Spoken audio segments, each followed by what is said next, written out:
नमस्कार, मैं हूं दीपक चौरसिया। खबरों के नहले पे विश्लेषण का दहला लेकर मैं फिर हाजिर हूं। यूपी में महागठबंधन से कांग्रेस का खेल क्या खत्म हो गया है? मायावती और अखिलेश आखिर कांग्रेस को दरकिनार करके कौन सा खेल खेलना चाहते हैं? बिहार में उपेंद्र कुशवाहा के बाद अब पासवान की पार्टी बीजेपी को आंखें क्यों दिखा रही है? शीला दीक्षित क्यों चाहती है कि दिल्ली में कांग्रेस और आम आदमी पार्टी का गठबंधन हो जाए? गठबंधन और महागठबंधन की राजनीति क्या 2019 में कांग्रेस और बीजेपी दोनों का खेल बिगाड़ देगी? इसके अलावा देश की हर बड़ी खबर के नहले पे विश्लेषण का दहला आपको दिखाएंगे। तो शुरू करते हैं नहले पे दहला इस वक्त की टॉप 25 खबरों के साथ।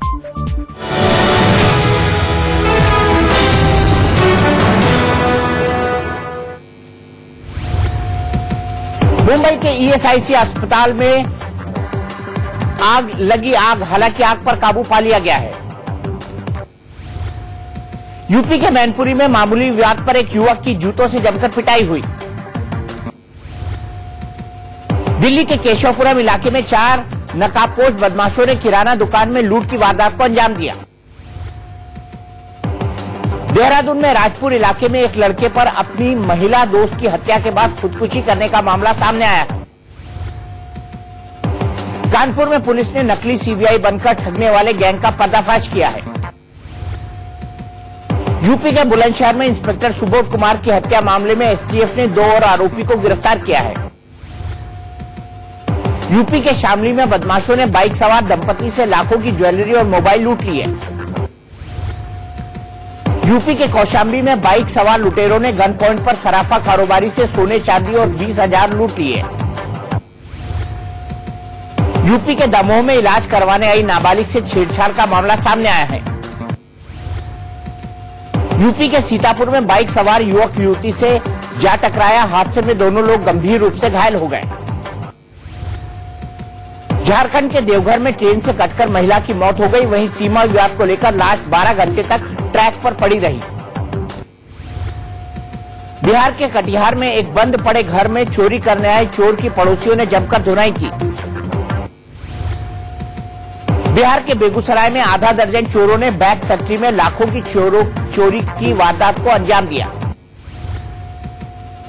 इसरो ने श्रीहरिकोटा से GSAT-7A को लॉन्च कर दिया। यह सैटेलाइट भारतीय वायुसेना की ताकत को बढ़ाएगा। हरियाणा निगम चुनाव में बीजेपी की बम्पर जीत। 5 नगर पालिकाओं में मेयर की सीट पर कब्जा किया। जम्मू कश्मीर में आज से राष्ट्रपति शासन लागू हो गया। 6 महीने का राज्यपाल शासन खत्म हो गया। कल दिल्ली हाईकोर्ट में राकेश अस्थाना और देवेंद्र कुमार की गिरफ्तारी पर एक बार फिर सुनवाई होगी। सुनंदा पुष्कर मर्डर केस में कल दिल्ली की पटियाला हाउस कोर्ट में सुनवाई होगी। राजस्थान के फतेहपुर में ठंड का कहर जारी है। पारा -4.5 डिग्री तक पहुंच गया है। हिमाचल के कई जगहों पर जबरदस्त बर्फबारी हो रही है। कुल्लू मनाली में सड़कों पर बर्फ की सफेद चादर ढकी नजर आई। यूरोपीय देश बोस्निया में पारा -17 डिग्री पहुंचने से जनजीवन पूरी तरह अस्त व्यस्त हो गया। नीति आयोग ने नई रणनीति बनाई है जिसमें 2022 तक $4 ट्रिलियन की होगी देश की अर्थव्यवस्था। कपिल शर्मा के फैंस का इंतजार खत्म होने वाला है। 30 दिसंबर से उनका नया कॉमेडी शो सोनी चैनल पर शुरू होगा। ब्राजील के मोनोस में आग लगने से लकड़ी के बने 600 घर जलकर खाक हो गए। पर्थ से मेलबर्न पहुंची टीम इंडिया। मेलबर्न में 26 दिसंबर से तीसरा टेस्ट मैच खेला जाएगा।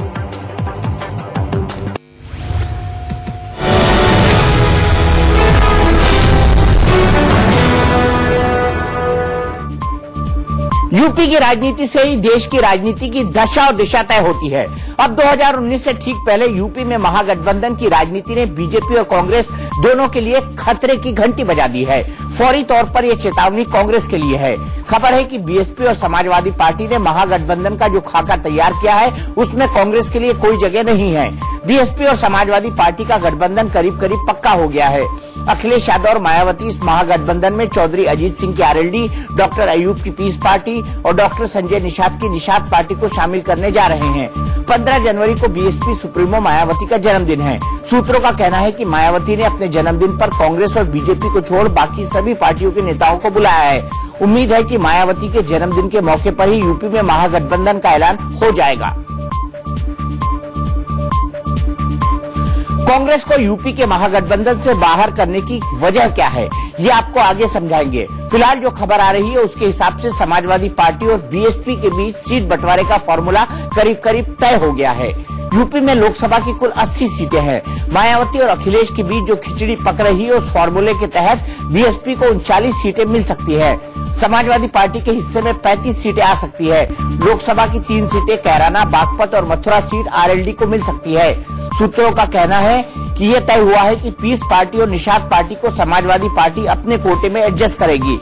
अमेठी और रायबरेली की सीट पर महागठबंधन कोई उम्मीदवार नहीं उतारेगा। अमेठी में राहुल गांधी और रायबरेली में सोनिया गांधी का सम्मान बरकरार रहेगा। सूत्रों का कहना है कि इस फॉर्मूले पर समाजवादी पार्टी और बीएसपी के बीच अंतिम बातचीत जारी है, इसलिए दोनों पार्टियों के नेता और प्रवक्ता अभी खुलकर बोल नहीं रहे। सबको औपचारिक ऐलान होने का इंतजार है। यूपी में महागठबंधन से कांग्रेस का पत्ता पूरी तरह गोल नहीं हुआ है। अमेठी और रायबरेली सीट के रूप में कांग्रेस के लिए थोड़ी सी गुंजाइश बचाकर रखी गई है। यही वजह है कि कांग्रेस ने महागठबंधन का हिस्सा बनने की उम्मीद छोड़ी नहीं है। ना तो इससे कि हमारे पास में कोई जानकारी है और ना ही कोई इस तरह का कोई ऑथेंटिकली किसी पार्टी ने बयान दिया है कि किसका किसके साथ गठबंधन हुआ है। एक अखबार की खबर है, या तो वो अखबार वाले ही बता सकते हैं या जो है फिर वो जो चैनल वाले जो दिखा रहे हैं वो बता पाएंगे, या जो पार्टियां जिनका नाम लिया है कि उनका गठबंधन हो गया है उनमें से कोई आपको उसके बारे में सही जानकारी दे सकता है। मुझे पूरी उम्मीद है, मैं आभार व्यक्त करना चाहता हूं मायावती जी का और अखिलेश यादव जी का कि जिस समय मध्य प्रदेश और राजस्थान में हमारा पूर्ण बहुमत नहीं हो पा रहा था, तत्काल उन्होंने बिना शर्त समर्थन दिया है। मैं उनको आभार व्यक्त करता हूं और मुझे पूरा भरोसा है कि देश हित में भाजपा के खिलाफ मतों के बंटवारा रोकने में सब लोग एकमत होंगे। इसमें कोई दो राय नहीं कि यूपी में बीजेपी को हराने के लिए मजबूत महागठबंधन में कांग्रेस का शामिल होना जरूरी है। फिर क्यों समाजवादी पार्टी और बीएसपी के नेता कांग्रेस को गठबंधन से बाहर करने का संकेत दे रहे हैं, इसे समझना बहुत मुश्किल नहीं है। एमपी, छत्तीसगढ़, राजस्थान चुनाव में समाजवादी पार्टी और बीएसपी से कांग्रेस की दूरियां बढ़ी। एमपी में कांग्रेस के रवैये से मायावती, अखिलेश नाखुश थे। उनका आरोप था कि कांग्रेस गठबंधन को लेकर गंभीर नहीं है, वो दूरदर्शिता और बड़ा दिल नहीं दिखा रही है। 3 राज्यों में कांग्रेस की जीत का यूपी में भी असर दिखने लगा है। मायावती और अखिलेश जीत के बाद आत्मविश्वास से भरी कांग्रेस को यूपी में सौदेबाजी का मौका नहीं देना चाहते। इन दोनों को लग रहा है कि एसपी, बीएसपी और आरएलडी का वोट बैंक महागठबंधन के लिए काफी है। वोटों के गणित में कांग्रेस का होना या न होना मायने नहीं रखता। वैसे भी अगर कांग्रेस ने सभी सीटों पर अपने उम्मीदवार उतारे तो जो भी वोट कटेंगे वो बीजेपी के कटेंगे। एसपी, बीएसपी को लगता है कि उसके अपने वोटर कहीं नहीं भटकने वाले। कांग्रेस को दरकिनार करने का गणित 2014 के वोट शेयर में छिपा है। 2014 के लोकसभा चुनाव में यूपी में बीजेपी को 42.63% वोट मिले थे, जबकि समाजवादी पार्टी को 22.35 और बीएसपी को 29.77% वोट हासिल हुए थे। कांग्रेस का वोट शेयर 7.53 और आरएलडी का वोट शेयर 0.86% था। अब अगर बीएसपी, समाजवादी पार्टी और आरएलडी का वोट ही एक साथ जुड़ जाए तो बीजेपी पर यह समीकरण भारी पड़ जाता है। तब बीजेपी के 42.63% वोट के मुकाबले महागठबंधन की तिकड़ी का वोट 42.98% हो जाता है, मतलब बीजेपी से 0.35% ज्यादा। 2014 में मोदी लहर प्रचंड थी। समाजवादी पार्टी और बीएसपी को लगता है कि अगर उस लहर के आधार पर भी इन दोनों के साथ आरएलडी का वोट जोड़ने पर से बीजेपी पर बढ़त नजर आ रही है, फिर 2019 में कांग्रेस को भाव देने की जरूरत क्या है? देखिए, अलायंस तो इनका मजबूत है, इसमें कोई संदेह नहीं है, क्योंकि जातिगत आधार पर अगर पोलराइजेशन हुआ तो गठबंधन मजबूत होगा और निश्चित रूप से भारतीय जनता पार्टी के लिए चुनौती तो जरूर होगी। लेकिन भारतीय जनता पार्टी का संगठन जिस ढंग से बूथ स्तर पर प्रभावी तौर पर उत्तर प्रदेश के अंदर चल रहा है और उसको मोबिलाइज करने का प्रयास किया जा रहा है, उससे मुझे पूरा विश्वास है कि सभी वर्ग, सभी संप्रदाय, सभी जात के लोग उसके अंतर्गत रहेंगे और इसका हम डट के मुकाबला कर सकते हैं। सपा और बसपा का गठबंधन होगा, आरएलडी उसमें शामिल होगी, ये संकेत आज के लगभग 8 महीना पहले या 1 साल पहले से मिल रहे हैं। इसमें कोई नई बात नहीं है। गठबंधन क्यों होता है? इसका मतलब बीजेपी मजबूत है। आप पहले की स्थिति देखिए, सपा अकेले हमसे लड़ने की बात करती थी, बसपा अकेले लड़ने की बात करती थी, और आज सब लोग मिलकर के लड़ रहे हैं। तो इस चुनौती एक है, चुनौती मैं मानता हूं चुनौती है, लेकिन इतना आप याद रखिए, ये नेताओं का मिलन है, जनता का मिलन नहीं। बीजेपी को भी अंदाजा है कि यूपी में मायावती अखिलेश का गठबंधन बड़ी चुनौती पेश कर सकता है। अगर इस गठबंधन में कांग्रेस भी शामिल हुई तो बीजेपी को 2019 में भारी नुकसान हो सकता है। इतना आसान सा गणित मायावती और अखिलेश भी समझते होंगे। फिर महागठबंधन से कांग्रेस को बाहर रखने का इशारा क्यों किया जा रहा है, ये राजनीति भी समझ लीजिए। अखिलेश यादव किसी भी कीमत पर मायावती को नाराज नहीं करना चाहते। मायावती की नजर यूपी के बाहर एमपी, छत्तीसगढ़, राजस्थान और महाराष्ट्र पर है।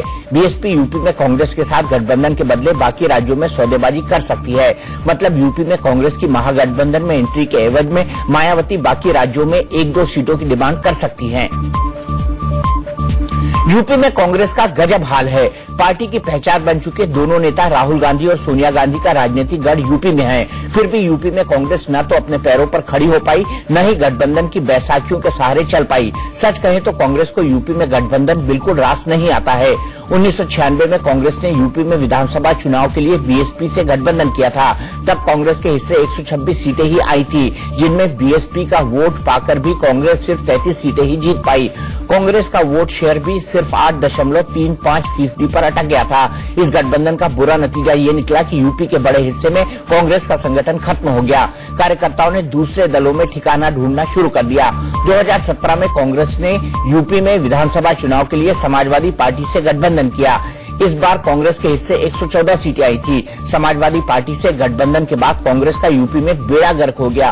वो सिर्फ 7 सीटें ही जीत पाई।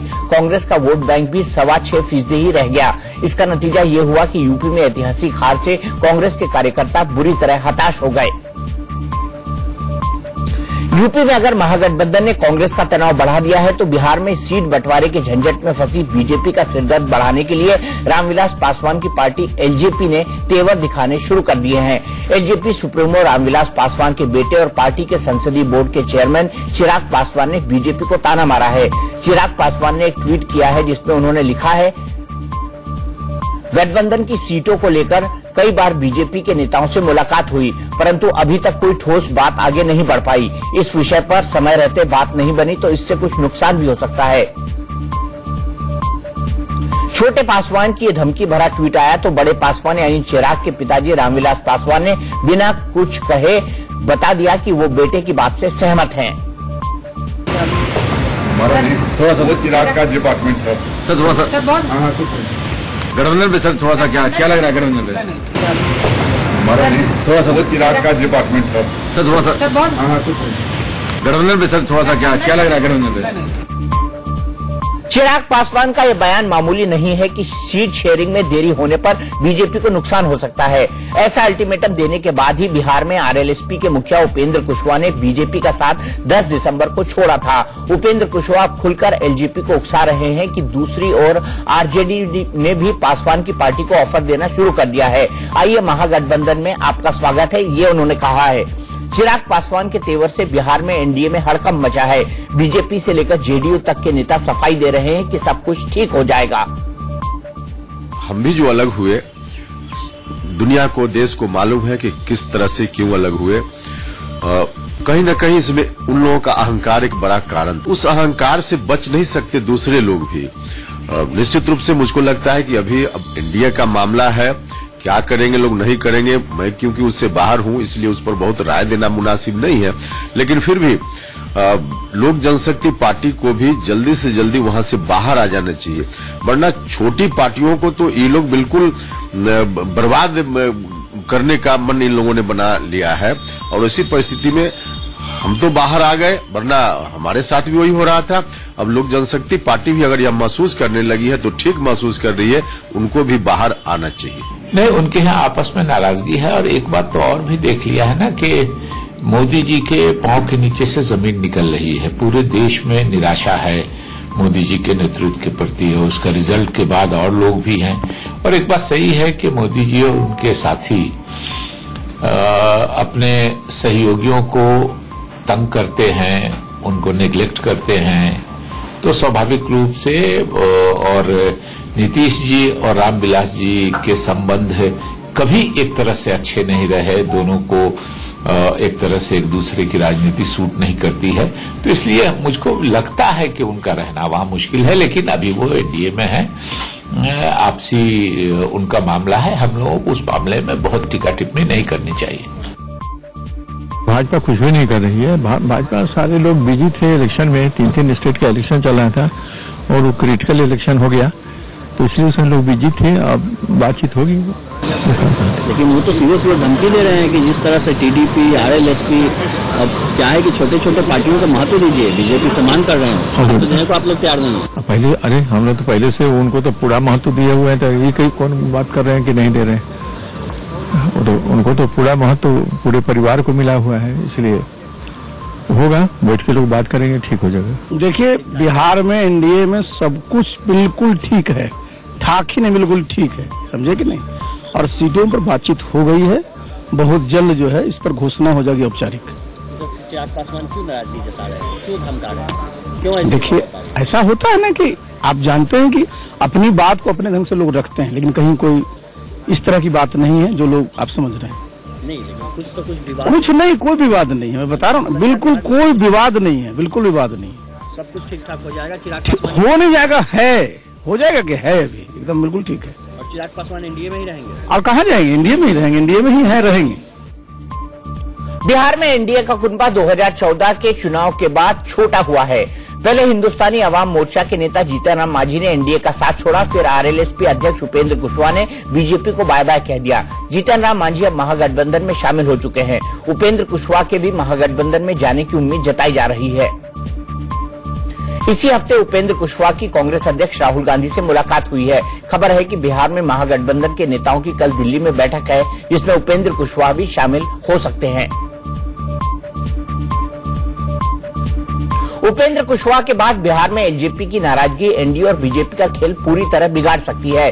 बिहार की खासियत यह है कि यहाँ हर क्षेत्रीय छत्रप किसी न किसी जाति का नेता है और जातियों के वोट बैंक से ही बिहार का चुनावी भविष्य तय होता है। अब ये समझिए कि बिहार में कुशवाहा, पासवान और मांझी की सियासी हैसियत क्या है और वो 2019 पर कितना असर डाल सकते हैं। 2014 में बिहार का वोट शेयर देखें तो बीजेपी को 29.4%, एलजेपी को 6.4%, आरएलएसपी को 3%, जेडीयू को 15.8%, कांग्रेस आरजेडी गठबंधन को 28.5% वोट मिले थे। अब अगर नए समीकरण के हिसाब से देखें तो जेडीयू के साथ आने के बाद बीजेपी और जेडीयू का साझा वोट 45.2% हो जाता है, जबकि कांग्रेस, आरजेडी, आरएलएसपी और एलजेपी का कुल वोट बैंक 37.9% ही है।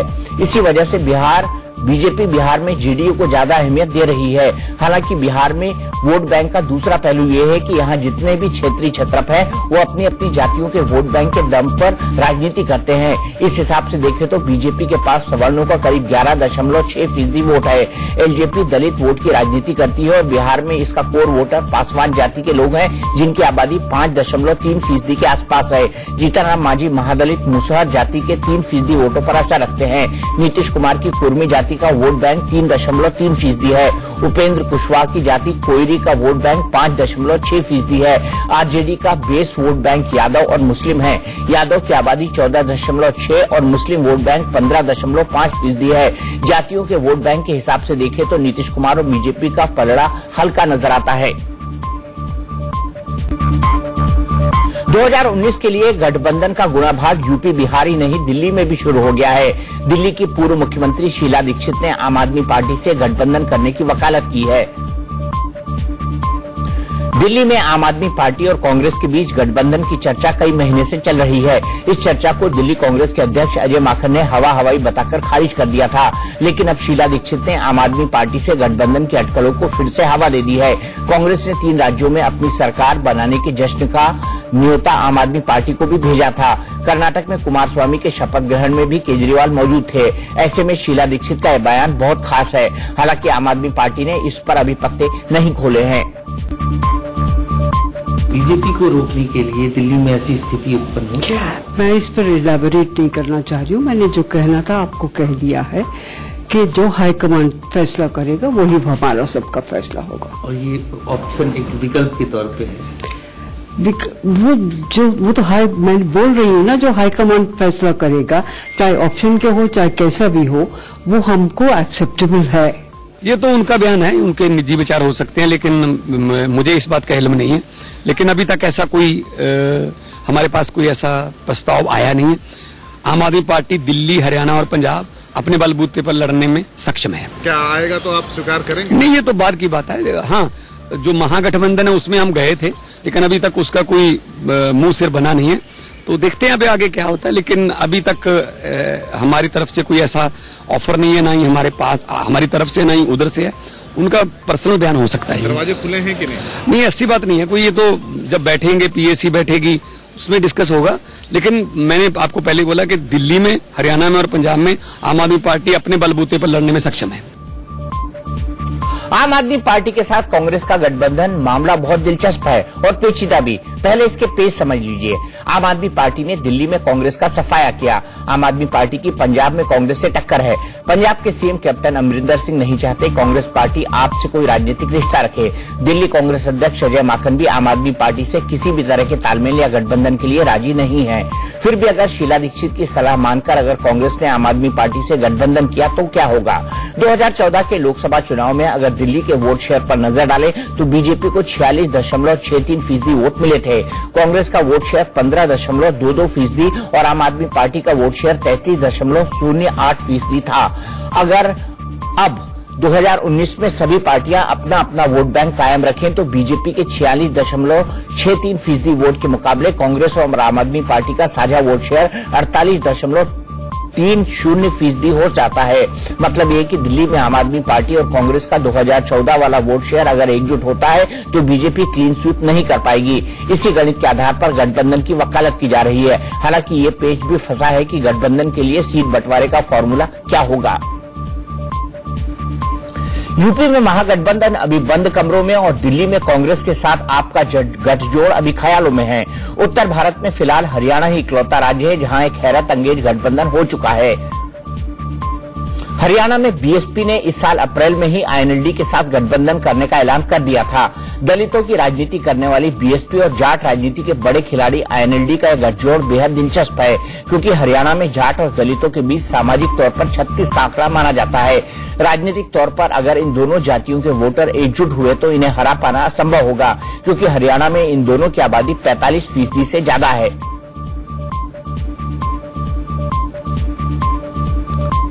हरियाणा में दिलचस्प बात यह है कि आईएनएलडी को किसी के साथ भी गठबंधन करना बहुत आस आता है। बीएसपी के साथ भी आईएनएलडी ने गठबंधन की मिठास 20 साल पहले ही चखी थी। 1998 के लोकसभा चुनाव में आईएनएलडी ने बीएसपी से गठबंधन किया था। तब बीएसपी को लोकसभा की 1 सीट पर जीत मिली थी, जबकि आईएनएलडी ने लोकसभा की 4 सीटें जीती थी। 1999 में आईएनएलडी ने बीजेपी से गठबंधन किया। इस बार हरियाणा की सभी 10 सीटों पर आईएनएलडी बीजेपी गठबंधन ने क्लीन स्वीप की। बीजेपी ने 5 सीटें जीती और 5 ही सीटें आईएनएलडी के खाते में गई। 2004-2009 में आईएनएलडी ने किसी से गठबंधन नहीं किया। नतीजा यह रहा कि आईएनएलडी को लोकसभा की एक भी सीट पर जीत नहीं मिली। अगर 2014 में आईएनएलडी बीएसपी साथ होते हैं तो क्या होता है ये भी समझिए। लोकसभा चुनाव में आईएनएलडी ने 2 सीटें जीती और बीएसपी के साथ होने पर भी उसका ग्राफ नहीं बदलता। 2014 के हरियाणा विधानसभा चुनाव में आईएनएलडी ने 23 सीटें जीती। अगर विधानसभा चुनाव में बीएसपी का वोट साथ होता तो 15 और सीटें आईएनएलडी जीत लेती। हरियाणा में बीएसपी चौथी सबसे बड़ी पार्टी है और यूपी से सटे हरियाणा के इलाकों में बीएसपी के पास ठीक ठाक वोट है। इसलिए तय माना जा रहा है कि बीएसपी और आईएनएलडी का गठबंधन हरियाणा में कांग्रेस और बीजेपी का गणित बिगाड़ सकता है।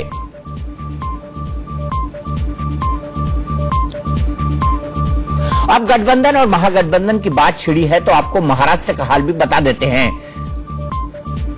महाराष्ट्र में शिवसेना और बीजेपी का गठबंधन 3 दशक पुराना है, जिसमें अब खटास पड़ गई है। 2014 में शिवसेना ने सीट बंटवारे के झगड़े में विधानसभा चुनाव के समय गठबंधन तोड़ दिया था। फिर मजबूरी में वो बीजेपी के साथ आई और अब लगातार घुड़की दे रही है कि 2019 का चुनाव शिवसेना अकेले लड़ेगी। हाल ही में उद्धव ठाकरे ने कहा था कि सीटों को लेकर कोई असमंजस नहीं है, क्योंकि शिवसेना सभी सीटों पर चुनाव लड़ने वाली है। शिवसेना की राजनीति समझने वाले मानते हैं कि उद्धव ठाकरे बीजेपी पर दबाव डालकर लोकसभा चुनाव के साथ ही विधानसभा चुनाव के लिए भी सौदेबाजी करना चाहते हैं। शिवसेना महाराष्ट्र की राजनीति में बड़े भाई का रुतबा रखना चाहती है। 2014 में इसी झगड़े में बीजेपी के साथ गठबंधन टूटा था। शिवसेना चाहती है कि 2019 के विधानसभा चुनाव में उसे 155 सीटें मिले। फिलहाल बीजेपी के 121 और शिवसेना के 63 विधायक है। अगर 2019 में शिवसेना अकेले लड़ने की जिद पर कायम रही तो क्या हो सकता है, इसके लिए लोकसभा चुनाव 2014 का वोट शेयर देखते हैं। बीजेपी को महाराष्ट्र में 27.56% वोट मिले थे। शिवसेना को 20.82% वोट मिले, जबकि कांग्रेस का वोट शेयर 18.29% और एनसीपी का वोट शेयर 16.16% था।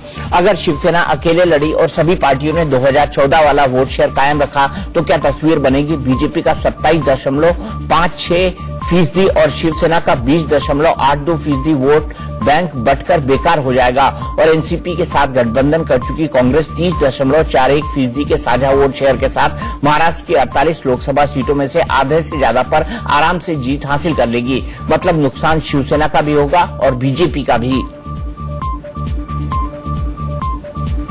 और बात कुछ अन्य खबरों की। लखनऊ के विवेक तिवारी हत्याकांड में एसआईटी यानी स्पेशल इन्वेस्टिगेशन टीम ने अपनी रिपोर्ट दाखिल कर दी है, जिसमें आरोपी दोनों पुलिस वालों को जिम्मेदार ठहराया गया है।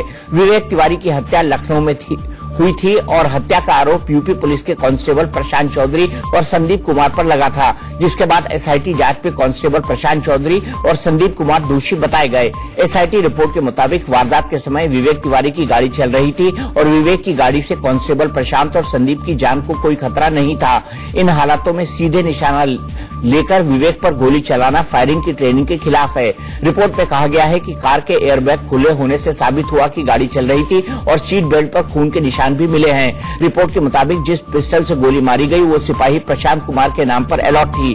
फोरेंसिक सबूतों से ये बात भी साबित हुई कि चार्जशीट में सिपाही प्रशांत चौधरी के खिलाफ हत्या की धारा लगाते हुए पूरी वारदात का मुख्य आरोपी बताया गया, जबकि उसके साथी पुलिस वाले संदीप कुमार पर मारपीट की धारा लगाई गई है। बताया गया है कि एसआईटी ने विवेक तिवारी हत्याकांड की जांच के लिए वारदात की अकेली चश्मदीद सना के जरिए पहला सीन रिक्रिएट किया था। सना से मिली जानकारी के बाद टीम ने आरोपी सिपाहियों के जरिए दोबारा घटना का रिक्रिएशन किया ताकि सच्चाई का पता लगाया जा सके। दरअसल 28 सितंबर की रात एप्पल कंपनी के एरिया मैनेजर विवेक तिवारी अपनी दोस्त के साथ ऑफिस से घर लौट रहे थे। आरोप है कि गोमती नगर इलाके में प्रशांत चौधरी और संदीप कुमार नाम के दो पुलिस वालों ने विवेक तिवारी की कार को रोक लिया। इसके बाद प्रशांत चौधरी नाम के पुलिस वाले पर विवेक तिवारी को गोली मारकर हत्या करने का आरोप लगा। घटना के बाद आरोपी कांस्टेबल प्रशांत का दावा है कि विवेक तिवारी ने उसे कार से कुचलने की कोशिश की, जिसके बाद उसने सेल्फ डिफेंस में गोली चलाई, जबकि विवेक तिवारी के साथ कार में बैठी चश्मदीद सना नाम की लड़की ने पुलिस वालों पर गाड़ी का पीछा करना और गोली मारकर विवेक की हत्या करने का आरोप लगाया, जिसके बाद आरोपी दोनों पुलिस वालों को गिरफ्तार कर जेल भेज दिया गया।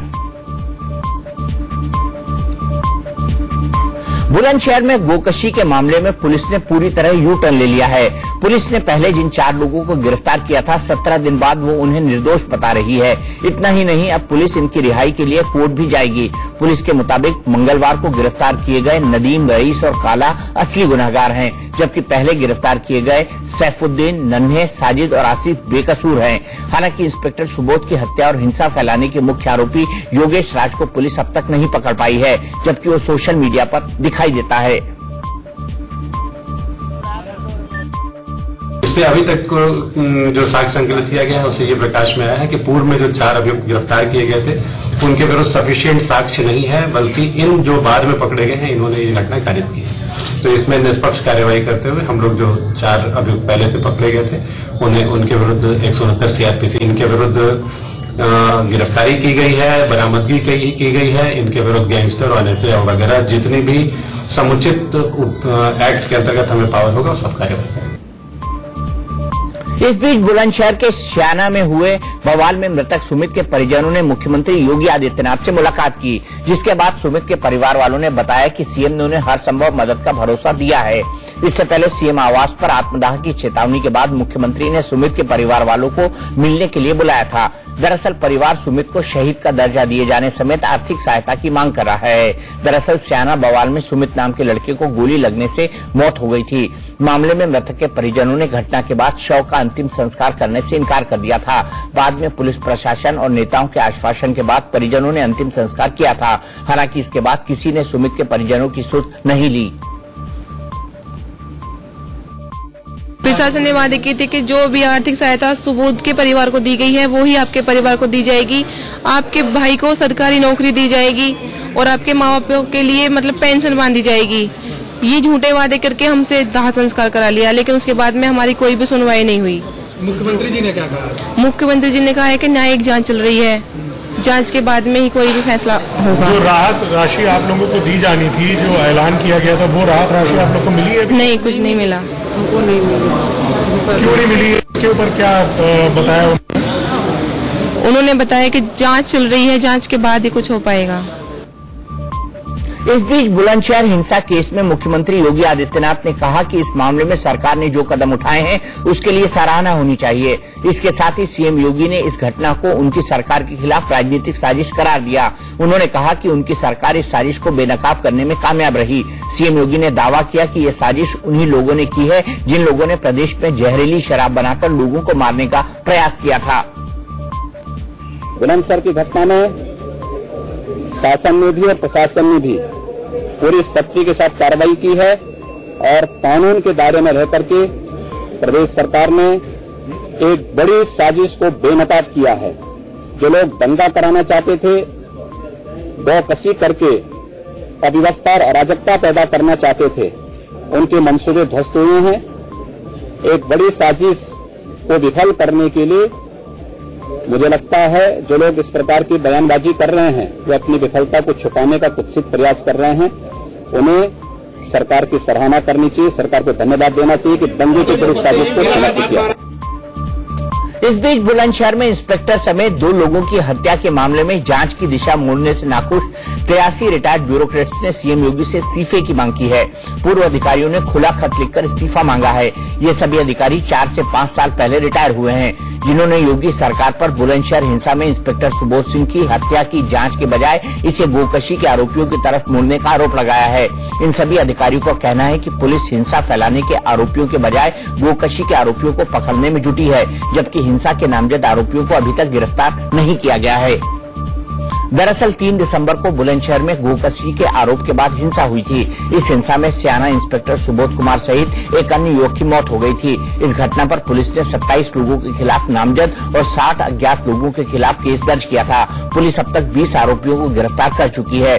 मंगलवार को वायरल वीडियो के आधार पर भगवानपुर निवासी सचिन उर्फ कोबरा तथा चिंगरावटी निवासी जॉनी को भी गिरफ्तार किया गया है। बजरंग दल का नेता योगेश राज अभी तक फरार है। कोई भी मॉनिटरिंग कर नहीं रहा था। पूरा जिला 3 दिन तक बंद था। सारी रोड जो आ रही थी वो जैम थी। मैं 3 दिन तक वहीं फंसा रहा, चूंकि मेरा घर है बुलंदशहर में। तो पूरी कहानी यह है कि पैसे लेके गौकशी कराई गई और गौकशी होने के बाद जो बवाल हुआ उसका प्रशासन रोक नहीं पाया। और वहां मुद्दा यही है कि अगर मान लीजिए जिलाधिकारी और एसएसपी दोनों पे ही आरोप लगे हैं, दोनों ही दागी हैं, तो एक को क्यों हटाया गया, दूसरे को किसने रुकवाया? बताते हैं कि जिलाधिकारी को रुकवाने में संगठन के एक बहुत बड़े महत्वपूर्ण मुखिया की भूमिका है। वो उनको नहीं हटने देना चाहते। बुलंदशहर एनसीआर क्षेत्र में उनका रुचि है, इसलिए हट नहीं रहे। मेरा विचार यह है कि पूरे जिला प्रशासन को, जब सीओ तक हट रहे हैं, एसडीएम क्यों नहीं हट रहे? तो सब हटने चाहिए, एडीएम तक हटने चाहिए, सफाया होना चाहिए। लेकिन मुझे लग रहा है कि जिन लोगों ने इंस्पेक्टर को मारा है उनको कहीं से संरक्षण है, उनको पकड़ने में इतना विलंब क्यों हो रहा है? और जो असली मुलजिम है उसमें से 1-2 लोग तो ऐसे हैं जो फिल्म स्टार की तरह चोटी हिला के धमकी देते हैं। अगस्ता वेस्टलैंड केस में कथित तौर पर बिचौलिए क्रिश्चियन मिशेल की जमानत अर्जी पर सीबीआई की विशेष कोर्ट में सुनवाई हुई। मिशेल के वकील और सीबीआई की तरफ से अदालत के सामने दलीलें पेश की गई, जिनमें सीबीआई की दलील भारी पड़ी और मिशेल को 28 दिसंबर तक न्यायिक हिरासत में भेज दिया गया। मिशेल के वकील की तरफ से सुनवाई के दौरान बीमारी और जांच में सहयोग करने की दलील देकर जमानत देने की अपील की गई। मिशेल के वकील ने अदालत में कहा कि मिशेल कमजोर हो गया है, उसे लिखने पढ़ने में दिक्कत है। वहीं सीबीआई का दावा था कि मिशेल की पहुंच बहुत ऊंची है और वो इतना असरदार है कि सबूत मिटाने की कोशिश कर सकता है। यहाँ तक कि प्रत्यर्पण से पहले उसने दुबई से फरार होने के भी प्रयास किए थे। ऐसा कहते हुए सीबीआई ने मिशेल को जमानत देने का विरोध किया। बीते 4 दिसंबर को मिशेल को दुबई से प्रत्यर्पण कर दिल्ली लाया गया था, जिसके बाद मिशेल को विशेष सीबीआई अदालत में पेश किया गया था, जहां सीबीआई को पूछताछ के लिए मिशेल की 5 दिन की कस्टडी दी गई। इसके बाद कोर्ट ने 19 दिसंबर तक मिशेल से पूछताछ करने की इजाजत दे दी थी।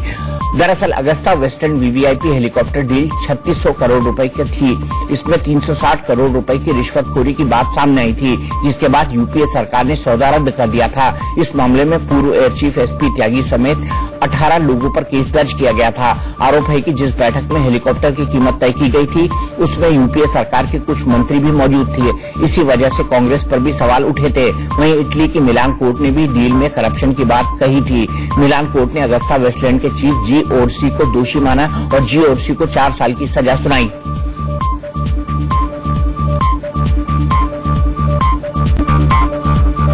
दो 2019 के लोकसभा चुनाव को जीतने के लिए बीजेपी और कांग्रेस ने ब्रह्मास्त्र खोज लिया है। ये ब्रह्मास्त्र है किसानों की कर्ज माफी। मध्य प्रदेश और छत्तीसगढ़ के मुख्यमंत्रियों ने सोमवार को शपथ लेने के चंद घंटों के अंदर ही कर्ज माफी का ऐलान कर दिया था।